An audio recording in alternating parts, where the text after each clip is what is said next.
Hi guys, എന്താ വെച്ചാൽ ഞാൻ ഇന്നലെ പോസ്റ്റ് ചെയ്യേണ്ട ഒരു വീഡിയോ ആയിരുന്നു. ഞാൻ പോസ്റ്റ് ചെയ്തില്ല, കാരണം ഞാൻ ഇൻട്രോവും കാര്യങ്ങളൊന്നും എടുത്തിട്ടുണ്ടായിരുന്നില്ല. പിന്നെ ഞാൻ പോസ്റ്റ് ചെയ്തിട്ടില്ല.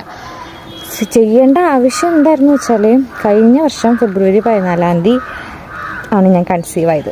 അപ്പോൾ ആ ടൈമിൽ ഞാൻ യൂട്യൂബും കാര്യങ്ങളൊന്നും ചെയ്യണില്ല. അപ്പം ഞാൻ വിചാരിച്ചു ഇതൊരു വീഡിയോ ഇട്ട് എന്തുകൊണ്ട് എനിക്ക് ഇട്ടുകൂടാ എന്ന് ഞാൻ വിചാരിച്ചു. ഇപ്പോൾ കേട്ടോ തിരിഞ്ഞടക്കുമ്പോൾ വെളിച്ചത്തിൻ്റെ അതുകൊണ്ട് ക്ലിയർ അല്ല. അപ്പം ഞാൻ എടുക്കാം. അപ്പോൾ അപ്പോൾ അങ്ങനെ ഞാൻ വിചാരിച്ചു. അപ്പോൾ ആ സമയത്തത്തെ മെമ്മറീസൊന്നും ഞാൻ അങ്ങനെ ഒരു വീഡിയോ ആയിട്ട് എടുത്തിട്ടില്ല. ആ സമയത്ത് ഞാൻ ഇൻസ്റ്റാ റീൽ ചെയ്യണമെന്ന് വെച്ചിട്ട് കുറച്ച് വീഡിയോസ് എടുത്തിട്ടുണ്ടായിരുന്നു. എൻ്റെ അനിയത്തിമാരായിട്ട് വീഡിയോ കോൾ ചെയ്യണത്. അല്ലാണ്ട് ഞാൻ വേറെ ഒന്നും എടുത്തിട്ടില്ല. കാരണം ഞാൻ പ്രഗ്നൻ്റ് ആണെന്ന് എനിക്ക് അറിയണ്ടായിരുന്നില്ല. ഞാൻ ഹോസ്പിറ്റലിൽ പോയി, അമ്മ എന്നോട് ഹോസ്പിറ്റലിൽ പോയി. എനിക്ക് വോമിറ്റിങ്ങും മോശം പോകുന്നില്ല, പിന്നെ നല്ല വയറുവേദന, പീരിയഡ്സ് ആണെങ്കിൽ ഡിലേ ആണ്. അതിൻ്റെ മുന്നത്തെ 2-3 മാസം അങ്ങനെ ഡിലേ ആയിട്ടാണ് വന്നത്. അപ്പോൾ എന്തെങ്കിലും ഡോക്ടറെ കാണിക്കാമെന്ന് വെച്ചിട്ട് പോയതാണ്. അല്ലെങ്കിൽ ഞാൻ പ്രഗ്നൻ്റ് ആണോ എന്തേതാണെന്ന് എനിക്കറിയണമെന്നില്ല, ആർക്കും അറിയണ്ടായിരുന്നില്ല. അപ്പം അങ്ങനെ പോയതാണ്.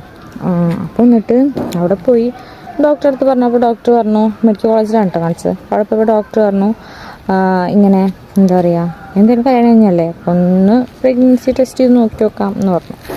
ഓക്കെ ശരിയെന്ന് പറഞ്ഞു. ടെസ്റ്റ് ചെയ്ത് നോക്കി വെച്ചാൽ ഞാൻ ബാത്റൂമിൽ കയറിയിട്ടാണ് UPT ടെസ്റ്റ് ചെയ്തത്.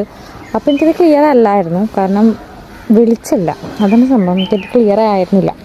എന്നിട്ട് ഞാനിങ്ങനെ നോക്കിയപ്പോൾ ഒട്ടല്ലേ പിന്നെയും ക്ലിയർ ആയിട്ട് കണ്ട്, മറ്റത് ക്ലിയർ ആയിട്ട് വന്നിട്ടില്ല. എനിക്കത് ശരിക്കും കാണുന്നില്ല.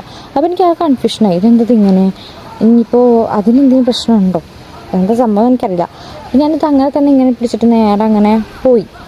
അമ്മയുടെ അടുത്ത് വന്നപ്പോൾ അമ്മ എന്താ ചോദിച്ചു. എനിക്ക് അറിയുന്നില്ല, എനിക്ക് മനസ്സിലാവണില്ല എന്ന് പറഞ്ഞു. അപ്പോൾ എന്നിട്ട് പിന്നെ അപ്പോൾ ഞാൻ ഡോക്ടറിനെ വിളിച്ചിട്ട് വായോ നോക്കട്ടെ എന്ന് പറഞ്ഞു.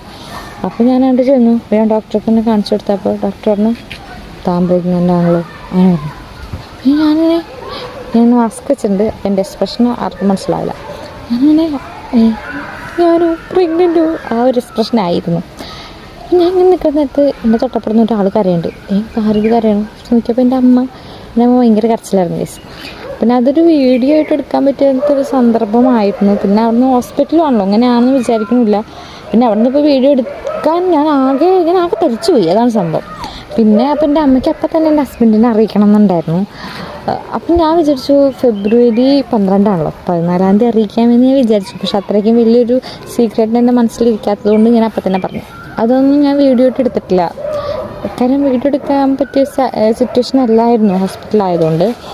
അപ്പോൾ ഞാനത് എടുത്തില്ല. അപ്പോൾ എൻ്റെ അനിയത്തിമാരായിട്ട് ഞാൻ കുറച്ച് വീഡിയോ കോളൊക്കെ ചെയ്തിട്ടുള്ള ഒരു